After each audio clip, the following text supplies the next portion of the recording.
এই প্রচণ্ড গরমের সাথে মাঝে মধ্যেই বৃষ্টি হচ্ছে আর রজনীগন্ধায় ফুল আসার সময় হয়ে গেছে। সারা বছর কোনো রকমের পরিচর্যা না করলেও এই সময় রজনীগন্ধার পরিচর্যা করাটা খুব দরকার। যেহেতু বছরের অন্য সময়গুলোতে এই গাছটাতে কোনো রকমের ফুল ফোটে না, তাই গাছে কোনো রকমের খাবারও দেওয়া হয় না।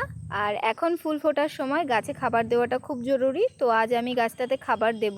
রজনীগন্ধার মাটি সবসময় ময়েস্ট রাখতে হবে আর খাবার দেওয়ার আগে অবশ্যই মাটিটাকে খুশে নিতে হবে। তো আমি একটা মিক্স খাবার দিচ্ছি, এটাতে হাড় গুঁড়ো, শিংকুচি, নিমখোল, সর্ষের খোল সবকিছুই মেশানো আছে। খাবারগুলোকে গাছের চারি সাইড দিয়ে ছড়িয়ে দেবো আর এরপর দেবো 1 বছরের পুরনো গোবর সার। খাবারগুলো দেওয়ার পরে চারি সাইড দিয়ে মাটি ভরাট করে দেবো আর শেষে দেবো ভরপুর মাত্রায় জল। তোমরাও এই খাবারগুলো দিয়ে দেখো, গাছে খুব তাড়াতাড়ি ফুল চলে আসবে। রজনীগন্ধায় খুব বেশি পরিমাণে খাবারের প্রয়োজন হয় না।